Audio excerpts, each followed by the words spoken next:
साथियों, मेरा नाम जितेंद्र बच्चन है और मैं पेशे से पत्रकार हूँ। ट्रू मीडिया स्टूडियो से आज मैं आपके समक्ष प्रस्तुत हुआ हूँ। बोलने का हमें सौभाग्य प्राप्त हुआ है।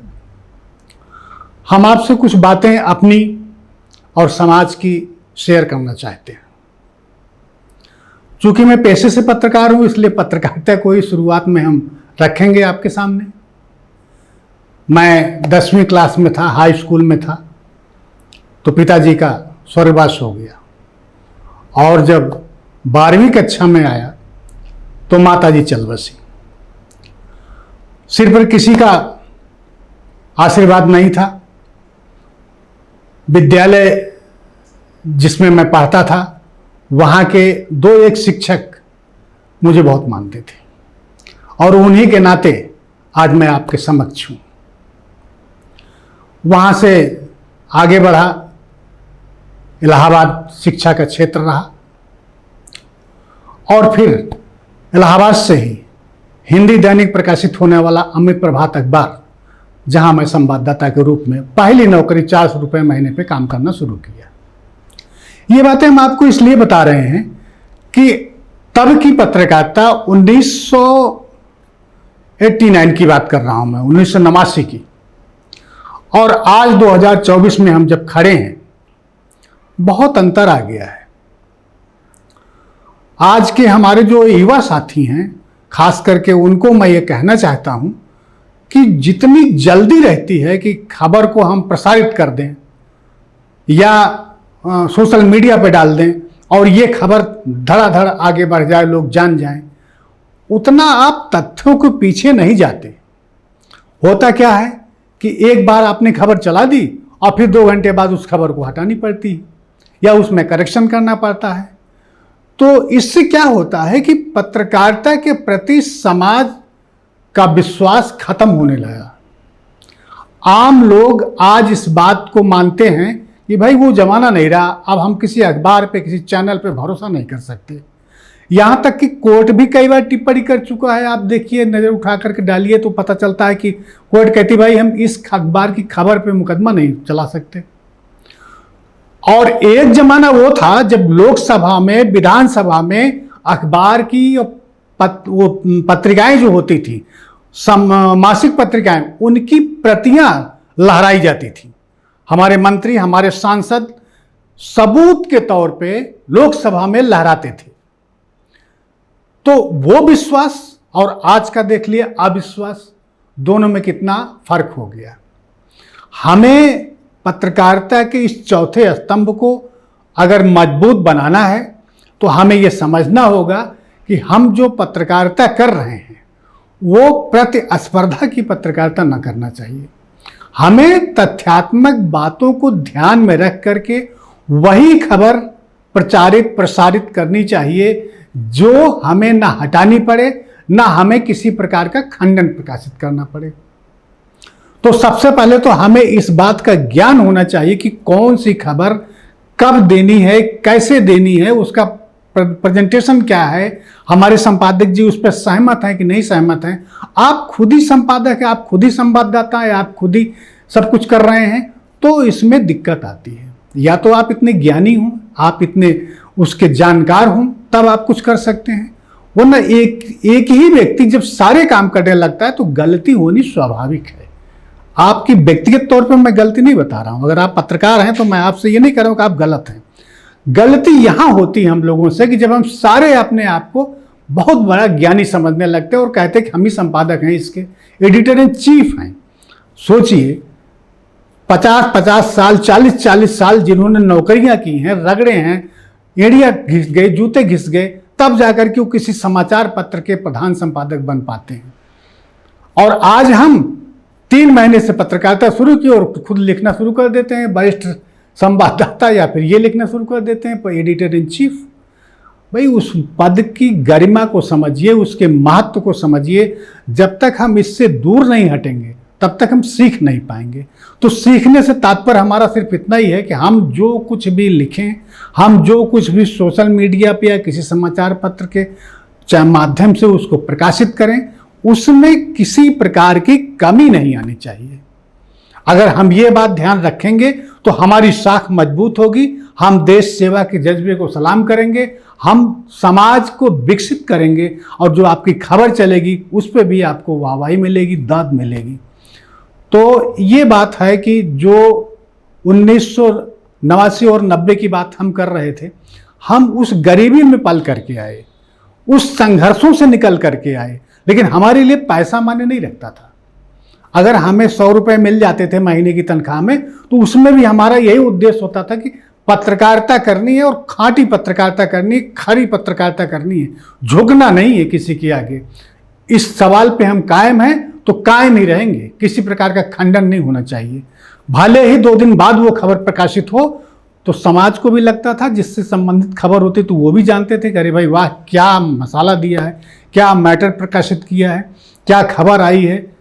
तो दूसरे समाचार पत्र वाले भी इस पर ध्यान देते थे कि भाई फला संवाददाता बहुत बढ़िया खबर लिखता है। अब वो उस जमाने में ये सब नहीं होता था, सोशल मीडिया, और ना ही ये होता था कि अभी चला दो 2 मिनट बाद खबर सामने टीवी पर दिखने लगेगी। तब तो ऐसा कुछ था नहीं, खबरें प्रकाशित होती थी, लेकिन भरोसा समाज का पूरा आपके प्रति बना रहता था। आज भरोसा खो दिया है मीडिया ने। बहुत कम ही समाचार पत्रिकाएं हैं या चैनल हैं जिन पे लोग विश्वास करते हैं। और अगर ये बातें ना होती तो गोदी मीडिया का नाम ना आता। आप लोग देख रहे होंगे, लोग गोदी मीडिया बात करते हैं, अब गोदी मीडिया के नाम आने लगा। तो कहीं ना कहीं तो पीत पत्रकारिता पहले भी थी, आज भी है, ऐसा नहीं कि नया कुछ हो गया है। हम सिर्फ ये कहना चाहते हैं कि हम पीत पत्रकारिता करें ही ना, करें तो बेहतर करें, कुछ अच्छा करें। तो सबसे पहली बात यही है, हमारा आज जो आपके सामने आने का उद्देश्य है वो ये है कि हम जो कुछ भी लिखें वो बेहतर लिखें, अच्छा लिखें, जल्दबाजी में अपनी साख न खराब करें। चाहे हमारा अखबार हो, चाहे हमारे सोशल मीडिया पर हम किसी प्लेटफॉर्म पर लिख रहे हों, या कहीं कोई मैसेज डाल रहे हो, कोई संदेश डाल रहे हो, तो वो सही हो, जिससे आप पर हर आदमी भरोसा कर सके। अब जो ही दूसरी बात ये कि जो अंतर आया है, बहुत सारी कमियां हैं और बहुत सारे कारण हैं। कमियां ये हैं कि तब इतने प्लेटफार्म नहीं थे, तब हमारी रोजी रोटी का मीडिया साधन नहीं हुआ करता था, तब ये था कि हमारा एक उद्देश्य हुआ करता था। आज हम इसको व्यावसायिकता में बदल चुके हैं। पत्रकारिता जो है आज की, वो व्यावसायिक रूप धारण कर चुकी है। बड़े बड़े घराने, व्यावसायिक घराने इसमें आ गए हैं।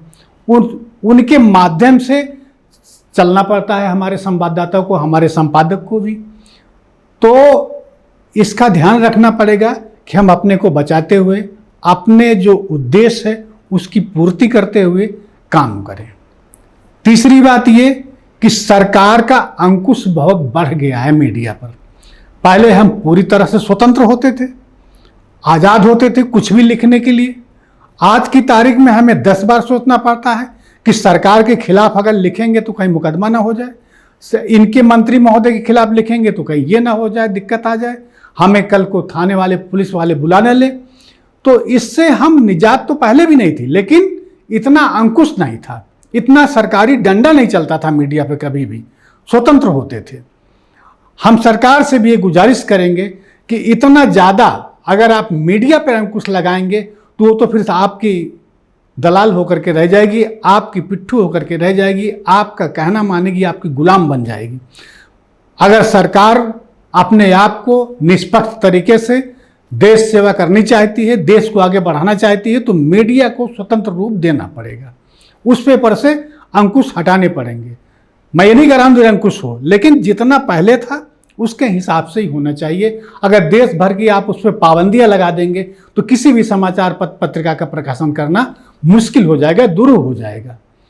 तो हमारी सरकार से भी गुजारिश है और अपने पत्रकार भाइयों से भी गुजारिश है कि आप लोग वही कार्य करें जो समाज को एक अच्छी खबर दें, सकारात्मक विचार रखें। नकारात्मक लोग जो हैं उनके खिलाफ लिखें, खूब लिखें, लेकिन तथ्यात्मक रूप से उसको पहले सुदृढ़ कर लें, पक्का कर लें कि हाँ भाई ये ठीक है, हटाना ना पड़े, खंडन ना करना पड़े, तभी आपका भरोसा आगे बढ़ेगा। एक ढंग से। अब रही बात जो हमने अपनी बारे में बताई, हम संघर्षों से निकल के आए, वो एक ही उद्देश्य था बताना कि अगर हम गरीब हैं, अगर हम कमज़ोर हैं, हमारे पास खाने के पैसे नहीं हैं, हमारे पास कहीं से आर्थिक साधन नहीं है, इसका मतलब ये नहीं कि हम चोरी करना शुरू कर दें, हम गिर जाएं, हम पत्रकारिता के खिलाफ बेईमानी करना काम शुरू कर दें। जिस पेशे में भी आप आएँ उसके प्रति पूरी तरह से ईमानदार रहेंगे, तभी आप आगे बढ़ेंगे, तभी आप समाज को बढ़ा पाएंगे आगे, और समाज भी आपको तभी सलाम करेगा। बात समाज की शुरू हुई तो अब हम आपसे यहाँ ये भी बताएंगे कि बहुत सारे लोग शिक्षा को लेकर के परेशान हैं।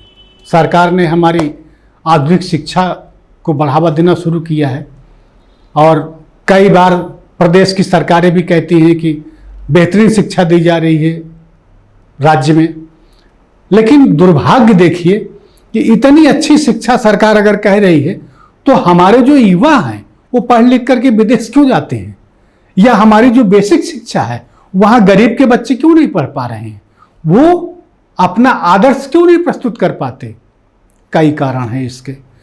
आपकी जो नई शिक्षा नीति लागू हो रही है उसमें तमाम ऐसी खामियां हैं जो हमारे शिक्षा शास्त्री बताते हैं कि इसका पालन ही नहीं हो पाएगा उस विद्यालय में, या जो शिक्षा है वो बहुत महंगी है। जो मध्यम श्रेणी के परिवार हैं उनके लिए बहुत मुश्किल होता है कि शिक्षा सामग्री पे इतना खर्च कर सके, बेटे को अपने 4 ट्यूशन लगा सकें। आप उस समय को सोचिए जब बच्चे ऐसा भी होता था ट्यूशन नहीं जाता था, खाली स्कूल में पढ़ लेता था और अव्वल दर्जे में पास होता था। आज स्थिति क्या है कि 4 ट्यूशन लगाइए, स्कूल में जाइए, कापी किताब खरीदिए, ये कुंजी लीजिए, वो मंगाइए, तब जा करके उसकी शिक्षा पूरी होती है। और पढ़ लिख करके जब लड़का एकदम तैयार हुआ, उसको अब रोजगार चाहिए, उसको अब कोई उसका कैरियर, मजबूत कैरियर बनना चाहिए, तो वो विदेश भाग जाता है। क्यों भाग जाता है? क्योंकि उसको यहाँ भारत में कोई अच्छी नौकरी नहीं मिलती या अच्छी जगह नहीं मिलती। सरकार को इस पर जरूर ध्यान देना चाहिए। सरकार अगर ये नहीं सोचेगी तो हम जिनको शिक्षित कर रहे हैं वो तो विदेश जा कर के बात करेंगे, वो विदेश में जा कर के काम करेंगे, तो हमारे भारत का क्या होगा, हमारे देश का क्या होगा, हमारी संस्कृति को क्या होगा? हम उस शिक्षा के क्या करेंगे जिसके कारण अपने देश में स्वरोजगार नहीं कर सकते, उसके कारण हम अपना अच्छी सी नौकरी नहीं प्राप्त कर सकते। तो सरकार को इस मामले में कुछ ऐसे लचीले नियम कानून कायदे तैयार करने चाहिए या बनाने चाहिए या संशोधन करने चाहिए जिससे यहाँ का युवक यहीं पढ़े और यहीं उसको रोजगार मिले, यहीं वह अच्छे पद पे कायम हो और देश के विकास में उसका अहम योगदान माना जाए। तब आपकी ये शिक्षा नीति भी अच्छी होगी, यही कहूँगा। दूसरी बात, अब फिर हम समाज पे ही आते हैं कि सरकार कुछ ऐसे काम भी कर रही है, बताती है कि हम गरीबी दूर करने के लिए राशन फ्री दे रहे हैं, कुछ राज्यों में बिजली फ्री है, कुछ राज्यों में और भी वादे किए गए हैं कि ये भी हम फ्री करेंगे, वो भी फ्री करेंगे। हम राजनीति की बात नहीं कर रहे हैं, हम उस गरीबी की बात कर रहे हैं जिस पर सरकार काम कर रही है। गरीबों को गरीबी से निजात दिलाने की बात कर रही है।